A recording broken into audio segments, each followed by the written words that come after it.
What's up, Knicks fans? Welcome to another edition of the KnicksNation PODCAST. This is episode 7. We're coming at you after the New York Knicks lost to the Cleveland Cavaliers. The Cavs tied the series 1-1. I'm here joined by my co-host, Chris, man. What is going on, bro? A little disappointed, a little bothered, Not the result we wanted, obviously, in game 2, but overall, I'm feeling pretty okay. How about you, Ant? How you feeling, man? Yeah, I'm feeling, I'm feeling okay. There was a lot of overreaction about, game 2. Obviously, we didn't want the New York Knicks to get their doors blown out like they did.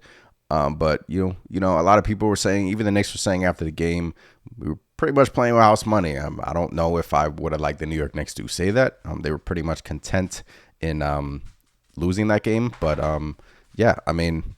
was a tough game all around. And, start to finish, the Knicks actually came out pretty well in that game, Chris. First quarter, they actually took the lead by 8 or 10 points, and then second quarter of doom, man. That was probably one of the worst quarters I've ever witnessed in a while. Yeah, I mean, what can I say about the second quarter? I mean, first of all, I'll give some credit to the Cavs. They did come out with that physicality they were talking about and complaining about after game 1. They did come out there and they brought it to the Knicks. And to their credit, they forced the Knicks into turnover after turnover after turnover that second quarter. I mean, it was brutal to watch as a Knicks fan. And again, this is playoffs, right? We don't want to see our team getting blown out by 20 plus points here in the freaking playoffs. But, what were your thoughts on that second quarter? I mean, obviously doom and gloom, but what did you see the Cavs doing that really kind of put the game in their favor? They picked up their intensity. They were aggressive. They were rebounding the ball. They made it a factor to, box out more. They were, pretty aggressive with the New York Knicks. It was pretty much being called pretty tight in there in that first half, especially in the second quarter. Darius Garland selling a lot of fouls. But Darius Garland, I believe, outshot the New York Knicks as a team in that first half in terms of free throws. But the Cavs just wanted it more, man, and it sucks. It sucks for me to say that. It's the playoffs. We shouldn't be saying that, the Cavs wanted it more, but it just looked like they were not going to lose that game. Knicks started out well. Second quarter was an absolutely disaster. Julius Randle came out with the bench unit.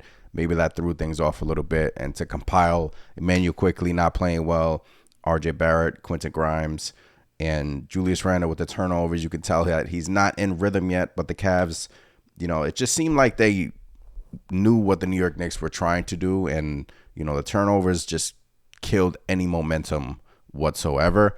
And yeah, man, I mean that's that pretty much was the game. Second quarter was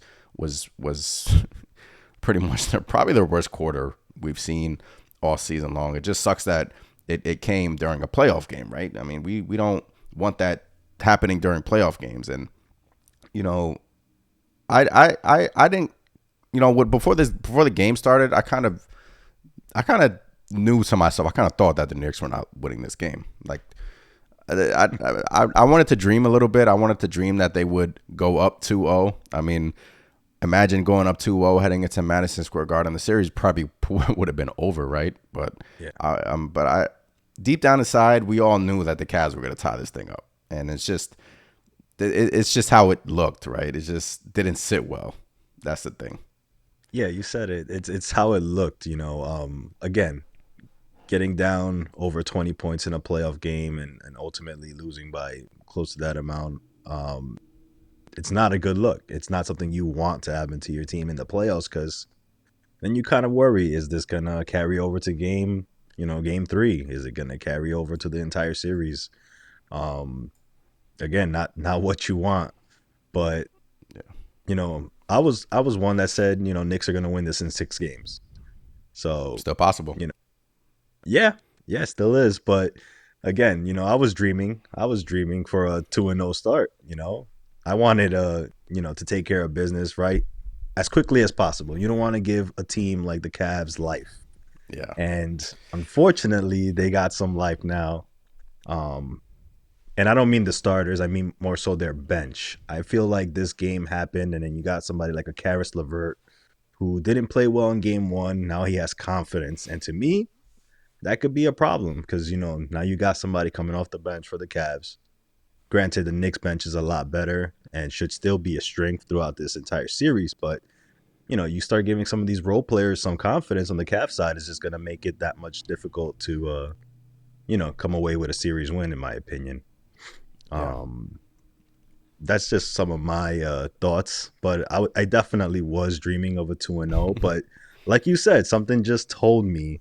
I mean, the Yeah. way my day went even, things were just bothering me. I was having an off day, and Nick started off pretty well. We were like, oh, well, maybe this is 2-0 right Yeah, here. yeah, Didn't and we go then up by like boom. 10 in that first quarter? Yeah, it was Yeah. looking good, and then out of nowhere, it's just the second quarter happened, and really, if you take that second quarter and kind of isolate it and just look at the rest of the game, the Knicks played a lot better. Third quarter, fourth quarter, we were right there as far as points scored, matching up with the Cavs. So it Yeah. really was that second quarter of doom where it was just turnovers left and right. And, maybe it was a combination of Randall just playing with that second unit that he's just not used to it. But, Yeah. a lot of theories floating out there, but sucks to lose by that amount in the Would you playoffs. would you have rather gotten blown out like the Knicks did or lose at the buzzer in a Oof. heartbreak fashion? I think I would have You rather know get what? blown out like the Knicks did.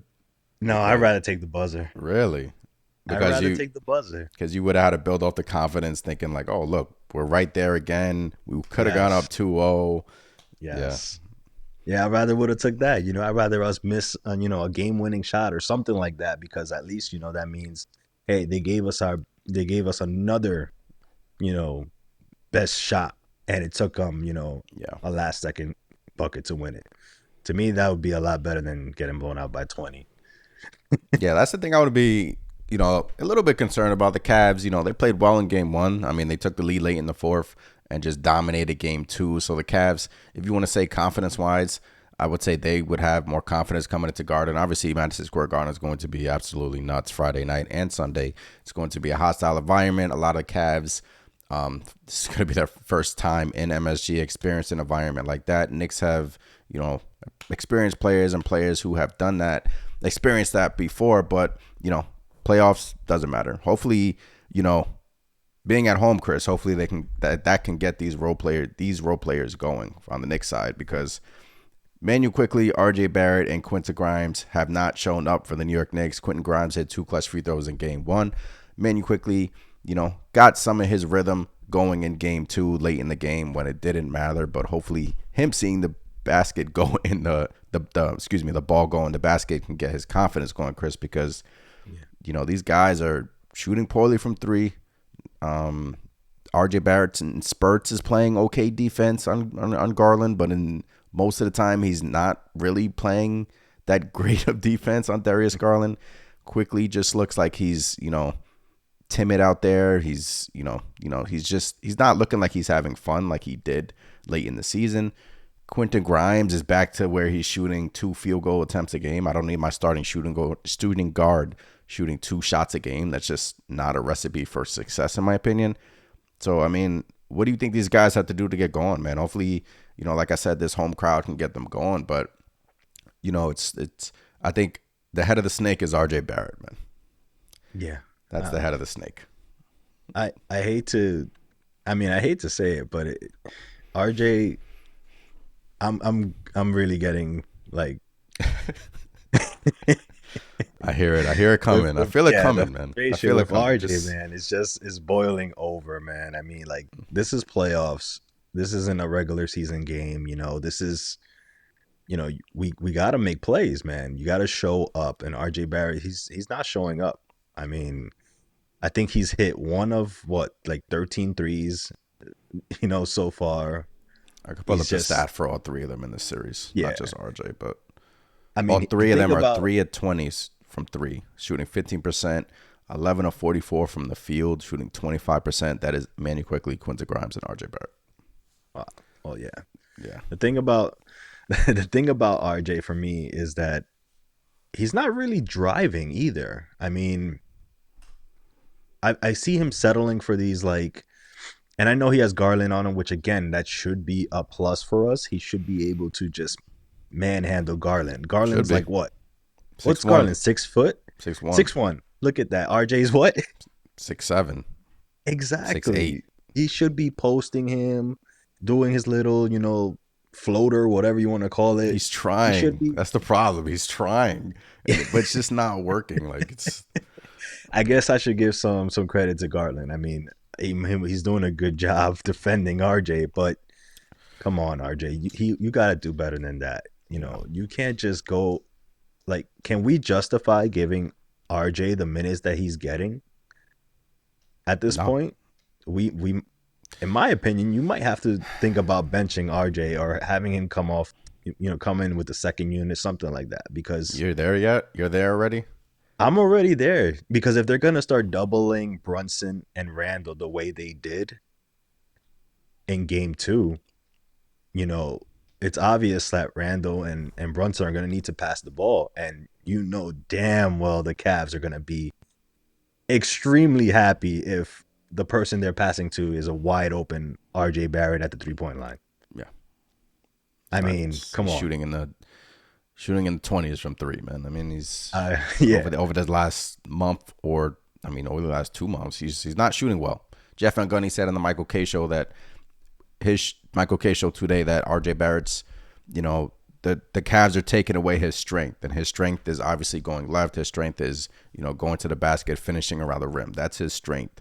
And RJ Barrett has to find other ways to, impact the game. And he said that, shooting the rock isn't part of RJ Barrett's game. It's not his strength. So, yeah, man, you got Darius Garland on you, bro. 6'1". Yeah. Darius Garland 6'1". I got Cavs fans in my DMs mentioning me on Twitter saying Darius Garland hasn't been this good on defense all season long. And now when he's playing RJ Barrett, he is freaking a stud. Why is that? That pretty much says it all. I mean, look, with RJ having Garland, if I was RJ, instead of settling for these jumpers, which, at this point, it just doesn't seem like he's going to make any, try to go up strong. Go up strong. Be a decoy. Drive. Try to get the attention onto you so you can dish it to somebody else, Try some of that. I mean, I know that's not really... I mean, RJ does get assists too, but I mean, just go strong. Try to draw a foul. Anything is better than just chucking up a brick, in my opinion. Let me ask you this. Has it gotten to a point where RJ Barrett, when he touches the ball, when he gets the ball, you're like, oh, God, what is he going to do? You hold your breath. What? I'm like 90% there yet. I'm like, okay, RJ, please, what are you going to do? But he needs to snap out of it at the same time, right? He needs to have which is why I think Tom Thibodeau's played him extended minutes in game 2, because he needs to snap out of it, man. I mean, and the only way to regain his confidence is to play. But yeah. I mean, I don't think I'm exactly there yet. With I'm pretty damn frustrated with RJ, but like when he gets the ball, I'm not automatically going, oh boy, here we go. If I do see him, going for a jump shot right away, I'm thinking, come on, RJ, don't just settle right away. I mean, if he's open, he got to shoot it. I've said it before the series, but it's just he hasn't been efficient. But yeah, you're right. Yeah, I mean, one thing I saw in I forget if it was game 1 or game 2, but I remember RJ caught the ball, faked the 3, drove into the paint. Like if he was gonna go up strong, and then settled for a pull-up mid-range contested jumper, which I don't like that shot for RJ. That's not his game. We haven't seen RJ do that much, and the playoffs is not the time to start experimenting. We want that to be RJ Barrett's game. It's just that it hasn't been his game. It's exactly. That's not what he does. He's good at getting to the basket. He's crafty, but Cavs are all on RJ Barrett. They know he wants to go left. They know his every move. They know if he posts up, he's going to go to a spin. If he drives to the left, he's going to pivot, then go back to his spin move. they know it's coming. And, it's forcing turnovers. RJ Barrett has been inefficient, but don't want to rain on RJ Barrett's parade too much because, we got guys like Grimes and Quickly that haven't been playing well as either. So in terms of Grimes, Chris, 2 field goal attempts last game. Can't happen, man. He was on a hot streak to end the season. His playmaking ability, I mean, we talked about it at the end of the season. We were excited about Quentin Grimes. The Knicks seemed like they were getting him involved in the offense. You saw the way the offense looked with Quentin Grimes scoring 20 to 25 points a game. This was a whole different team. And Grimes is being guarded by what? Donovan Mitchell at times. And, take advantage, man. Take advantage because that should be a matchup where the Knicks run Grimes through pick and rolls, maybe, use him like, how they used to play with, how they used to use Ray Allen and run him through pick and rolls and get him open for a 3. That could be Grimes' game right there. Have to try these different actions because Cleveland seemed like they figured something out in game 2. Yeah, I mean, I think, it goes back to as far as Grimes, I think it goes back to, again, the doubling of Jalen Brunson and Julius Randle. For whatever reason, they were surprised to get doubled in that manner. And it just seemed every time it happened, they were just slow to pass the ball or just held on to it too long and it ended up either being a turnover or just a really sloppy pass that ended up in some kind of like broken play.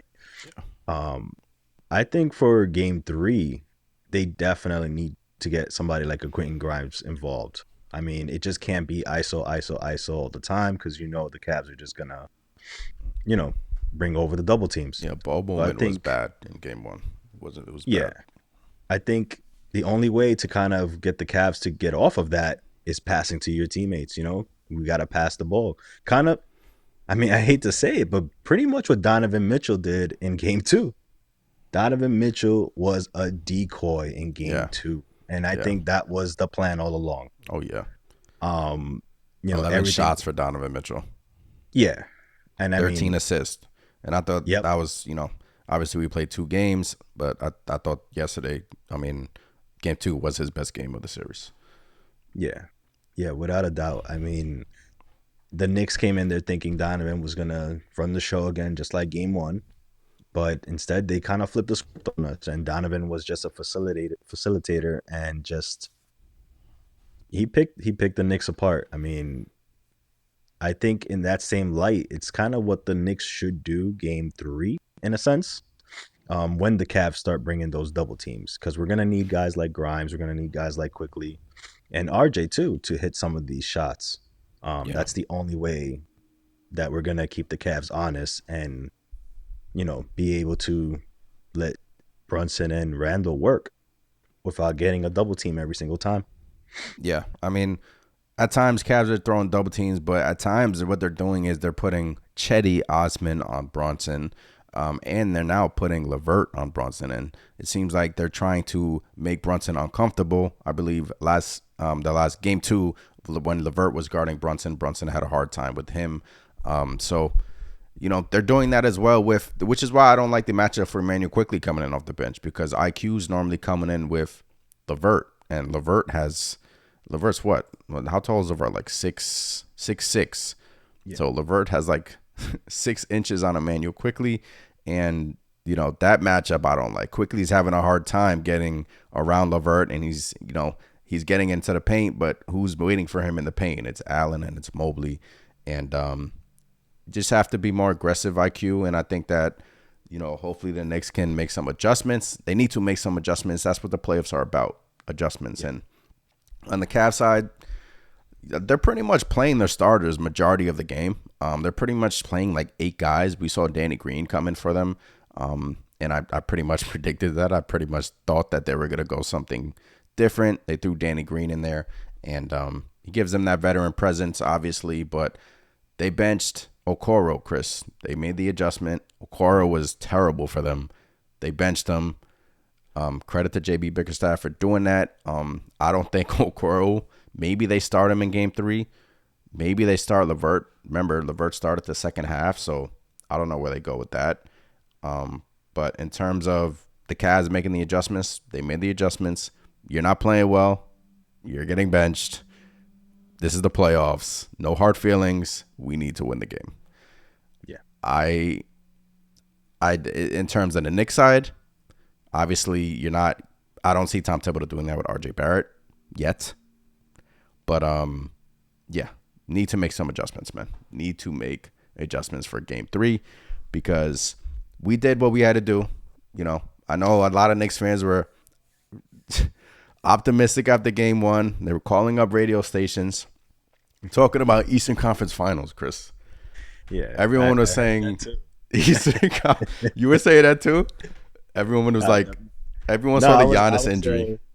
I was hearing those callers, on all the radio stations. Oh, we're going to the finals. It's, everything. Oh, yeah. I was just like, nah, come on. We have to take care of business first. Yeah, like, Knicks fans. It's nice to dream, right? It's nice to dream about 2-0. It's nice to dream of talking about playing the Bucks or something like that. But the fact of the matter is that we need to get through this playoff series first. Yeah, after the Game 1, a lot of Knicks fans are too irrational. Talking Eastern Conference Finals, obviously they saw the Giannis injury and they see the Heat. Maybe they see a matchup with the Knicks and Heat and they're like, oh, the Knicks can beat the Heat, obviously. Guys, relax, man. We got to get through Cleveland. We got 3 more wins. We can't look ahead, and then we get demolished in Game 2. Sort of tempers expectations, right? Sort of, humbles everybody. And hey, I like it, man. A lot of people were talking out of their head, and Knicks got to go back to the drawing board. And like I said, it's about adjustments. But in terms of Game 3, man, Madison Square Garden, Games 3 and 4, Friday night and Sunday night. Where do you see the Knicks making the most adjustments? Do you see the role players playing well? Home crowd usually gets them playing well, usually gets them playing better than they have been. Maybe, starting on the road got them a little bit, jittery. But do you see the Knicks coming out Friday night, punching the Cavs in the face? Because all that crying Cleveland was doing this past weekend to the media, oh my gosh, Chris, did you hear all the crying that was being done from Cleveland after Saturday's game? Yeah, I mean, that was kind of a bit of a frustration point. Bringing it up now, It seemed like they whined their way to the ref's whistle almost. Oh my gosh. And it seemed like it was working. Yeah, if you look at the box score, it's not going to tell you the story. If you look at the box score from Game 2, you're going to see, the Knicks got just as many foul calls as Cleveland did, but that wasn't the story, man. It just seemed like everything was going Cleveland's way. Especially consider they were playing so damn physical. And don't even get me started on the that play on Julius at the end where I think 2 minutes to go, Jared Allen just went through Julius Randle, who was already basically. You want to talk about that now? I guess we could talk about that now too. Yeah. Yeah, I guess I brought it up, but yeah, regarding the physicality, obviously Cleveland was crying about it. They were like, Knicks were that's how they're going to call the game and this and that. And, hey, I believe in that first half. Randall got cut on his arm. Grimes got hit in the mouth. Brunson got knocked down by Jared Allen. And at the end of the game, Julius Randle went up for a dunk and shouldn't have been in the game. But Julius Randle wanted to be in the game. But still, he shouldn't have been in the game. He wanted to gain a rhythm. In my opinion, game was on Tuesday night, Chris. They don't play again until Friday. I get it. I'm not an NBA player. I don't know how these guys, whether that last 2 minutes actually got him in rhythm or not. But, in my opinion, you have some time until Game 3. So, at that point, it's just about health. And Tom Thibodeau kind of said that, hey, Julius wanted to be in there. But, yeah, Jared Allen. Do you think that was a dirty play? Jared Allen doesn't strike me as one of those dirty guys. He doesn't. He doesn't, and I actually like Jared Allen. Even go back to his Brooklyn days, I thought he was just a good story, a guy who just worked hard and became a star. Yeah, in his right. And I don't think of him as a dirty player, but it was a dirty play in my opinion. If not dirty, then very careless because Julius Randle was already, that dunk was basically completed. He was just hands on the rim, and he just completely went not by him, he just went right through him and low bridged him, basically. I Yeah. mean, Julius went flying, hit himself really, really hard on the back. And if it was any other player, they probably be down there for 10 plus minutes. But granted, Julius kind of popped right back up and just walked it Screaming at off. But he was yelling at the Cavs bench and yelling at yeah, I Allen. mean, He was pissed. it's, whether he's a dirty player or not, I think I've seen less get, flagrant two or whatever, Yeah. I've seen less. I mean, that's just my opinion. I'm not saying that he should be suspended or whatever the case may be, but I do think that, I mean, they're brushing it off like, oh, it was just, a hustle play. I mean, if that's a hustle play, man, then we're in for a treat come game 3, because I can't see the Knicks just taking it and playing soft No. after that. I mean, they're gonna bring it. They better bring it just as tough as the Cavs did in game 2, if not more. And Yeah. if they want to whine and complain after game 3, hey man, it's hustle plays. I'm sorry you got thrown into the crowds. Hey, I let me mean, toss you into this front row right here. Oops, sorry. yeah. Oh, sorry, I cross bodied, you, but hustle Playoff play, man. basketball, man. It's Yeah, I playoff mean, basketball.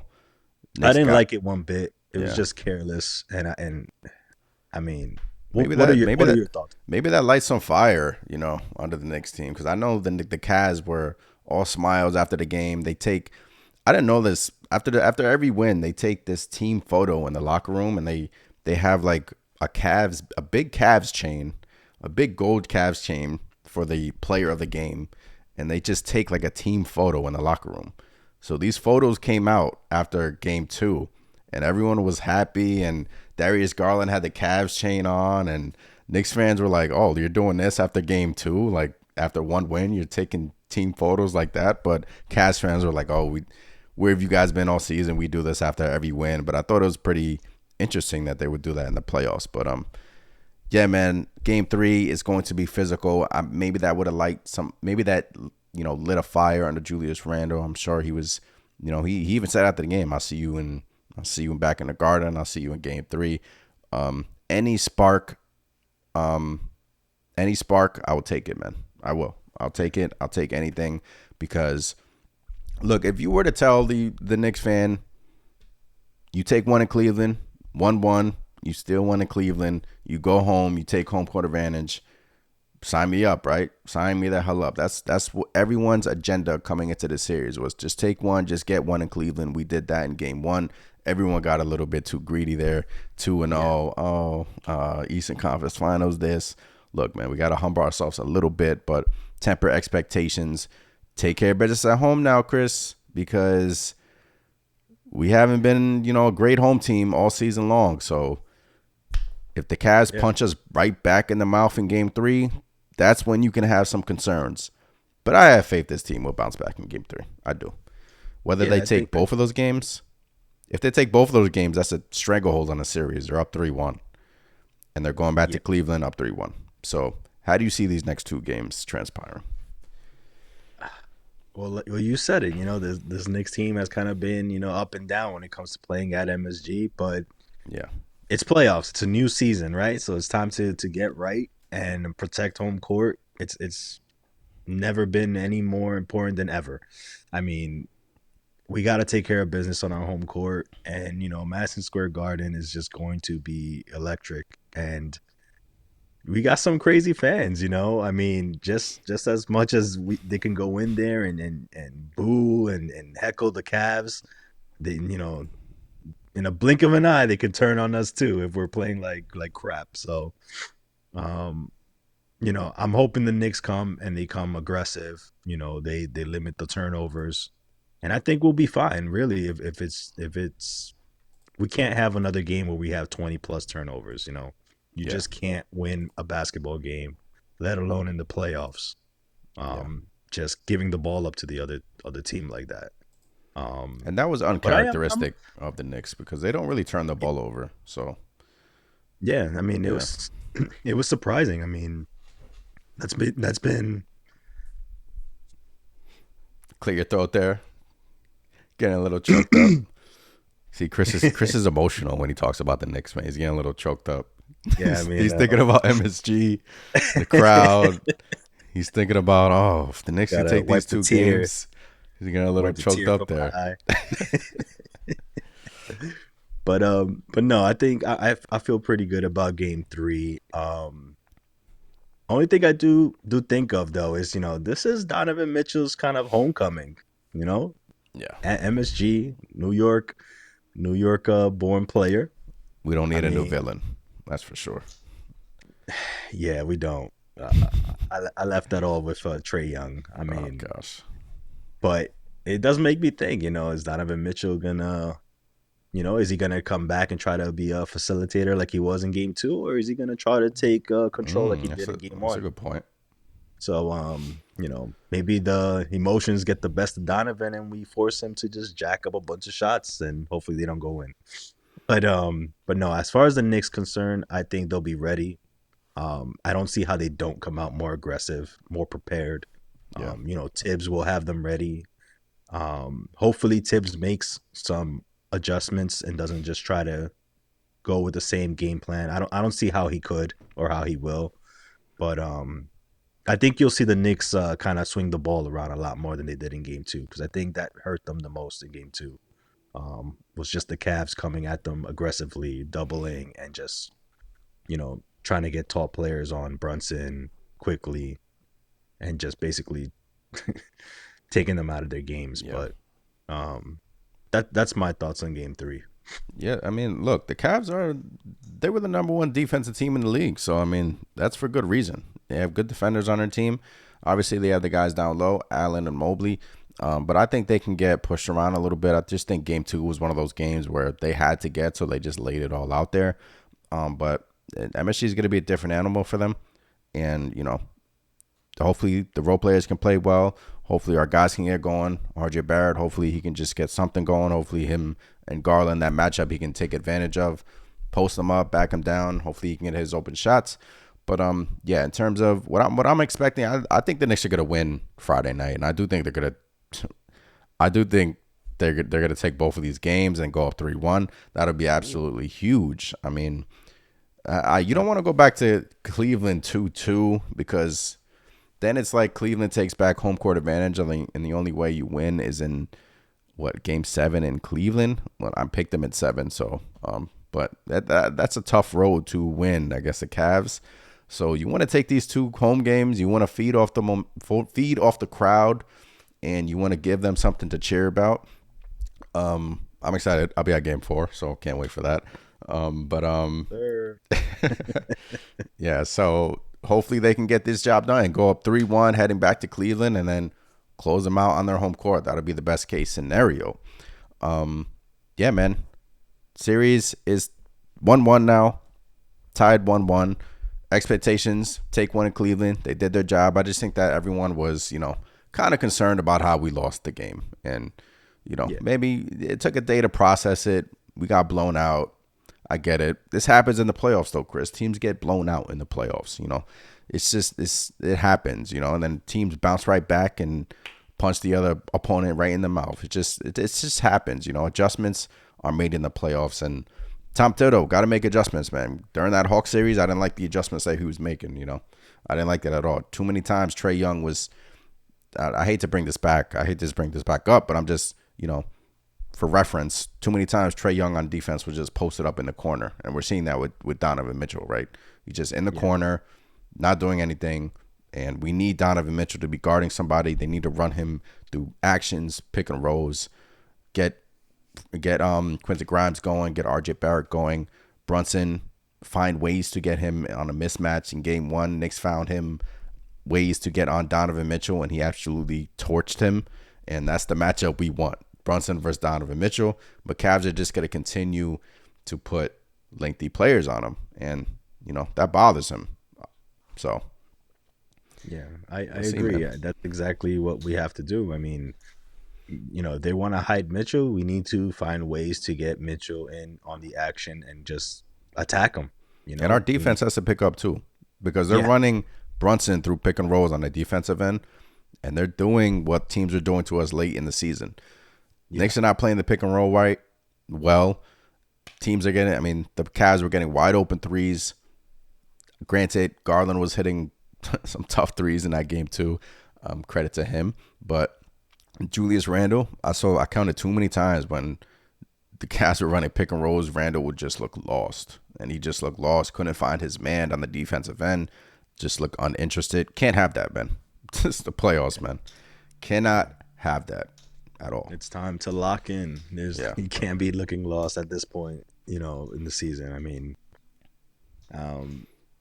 hopefully Tibbs makes the adjustments needed and, gives us some new things to run on the offensive side, because this is how it's going to be all series long. It's going to be, which team makes the better adjustments, who's going to come out on top. I mean, we're in for a hell of a series, guys. I still have Knicks taking it in 6, though. Yes. I can't wait for Game 3. I want to redeem. We got to redeem ourselves from that Game 2. Of course, we got to redeem ourselves. We're at home. MSG should be rocking. Anything else you want to touch on other than the things we have to do? We already touched on that a little bit. Guys have to get going. Barrett quickly and Grimes have to get going. Mitchell Robinson kind of went ghost in the second game as well. But I think he will bounce back. Julius Randle, be more efficient. We had a bad Brunson game. I mean, it was okay. It was an okay Brunson game in game 2. Couple of those threes were in and out in the first quarter. Just couldn't get it to go in the basket, but not concerned about Brunson whatsoever. No, I'm not concerned about Brunson. Like you said, a lot of his shots were kind of just, they were about to drop and then they were right there. Yeah. So, I mean, I'm not concerned about Brunson. He's going to get, his points. Even Julius, he's going to get his points as well. The question I have with Julius is how healthy is he going to be? How bad is his back? I know everybody's pretty much saying at this point, no, it's nothing. He's fine. But you never know, man. With the back, it could flare up. Hopefully that's not the case, but I'm not too worried about Randle, at least offensively, especially if he's, as healthy as he can be. What are your thoughts on Josh Hart? I know it seemed like he was a little bit hobbled game 2. He wasn't really playing as aggressive as we're used to seeing him. What are your thoughts? Do the Knicks run him out there again? Do they let him rest? Of course. That was the main reason why he wasn't. I think he was a team low minus. What was he? minus 27 on the game. Something crazy. Let me just pull up the stats right now. You never have Josh Hart. Yeah, that never happens. Minus 29. Team low, minus 29. That has to be a first. And only attempted 3 shots, hit a 3, 27 minutes, minus 29 on the floor. He was, obviously, the ankle was bothering him. But, everyone played like shit. Everyone played like shit, man. I mean, quickly, Hart, Grimes, Barrett, Randle with the turnovers, Brunson to a T. Throw the game in the trash, man. Everyone played like crap. It was just, the thing about the playoffs is every single game is just different. You're going to get something different out of every single one of these games. What we're going to see in game 3 is totally different than what we saw in game 2 and in game 1. And somebody will step up in game 3 that, went ghost in game 2. So, like LeVert did for the Cavs. Look at LeVert in game 2. He's dropped, 20-something points. Game 1, he was a ghost. And Okoro on their end got benched. Game 1, he was pretty much out there majority of the game. So, every game is this different entity. Yeah, I mean, that's what it's going to be. I mean, I hope game 3, it's one of our guys going off, Somebody like an OB. Hell, I'll take RJ. RJ, please. Drop 30, game 3. Gosh, please, for my sanity, for my mental health, for all Knicks fans' sake. Yeah. We need RJ back. I hate to go back to RJ, but speak it into existence, please. Please, yes, RJ Barrett. RJ, we need you to step it up. I think the thing is, defensively, you got to outscore your man. What magnifies RJ Barrett's situation even more is that the guy on the other team, Darius Garland, same draft class as RJ Barrett. That's why I think Knicks fans are like, we got this third pick, got paid, got all this money, man. He's just not balling out, man. This This is the playoffs, man. I don't care about your age. He's played over 300 games in his career. Show us something, man. Look, this is the time to show it. I mean, RJ got his money. You know, a lot of fans aren't happy that he got the money he got. Yeah. You know, I mean, this could be make or break for him. You know, if he Yeah, doesn't, man. if he continues to play the way he's playing, I mean, I put it 99% that he is not a Knick next season. I mean, I don't put it I that mean, high, but yeah, I get it. The maybe I'm conversations are, overreacting, but I mean, what can I say? I wear my emotions on my sleeve.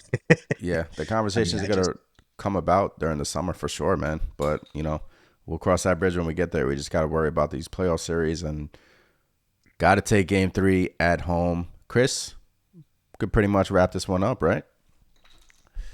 yeah. I mean, I'm ready for Game 3 already, man. I want to. It's taking me some time to get the taste of Game 2 out of my mouth. I mean, you should have I've seen already me. forgot about it. Like after this podcast, Oh I'm on man, to Game 3. I I, mean, see, I need to do the same because I'll just lay down in bed. So I'm damn yeah. man, why we turned the ball over 20 times, man. Game 1, I was watching highlights all night. I The might day go back and after, watch Game 1 all over I again. know, right? But Game 2, I haven't watched. I watched some highlights, but I watched the Randall play. I watched some highlights, but I'm just on to Game 3, man. It's a new game, new series. Series is tied 1-1. You have home court advantage. Take advantage of it. You win all 3 games in Madison Square Garden, you win the series. Let's do it. That's what I want. I want the Plain, Knicks still though. plain and simple. Ladies and gents, this has been episode 7 of the KnicksNation podcast. As always, man, from Anthony, I'm here joined by my co-host Chris. Game 3 is on Friday night. We're recording this on Wednesday night. So hopefully the Knicks can get it going. Hopefully they can win back-to-back games in Madison Square Garden. It should be a great one. It should be a hostile environment. Can't wait to hear the crowd. Can't wait to be at Game 4. But have a good night. Chris, man, final words? Final words. Let's go Knicks. Let's go Knicks. Appreciate you guys for watching. If you're on Apple, Spotify, please give us a rating, preferably 5-star review. YouTube, hit that thumbs up button. Hit that subscribe button. As always, I'm Anthony. That is Chris. Catch you guys on the next episode. Appreciate you once again. Peace. Peace.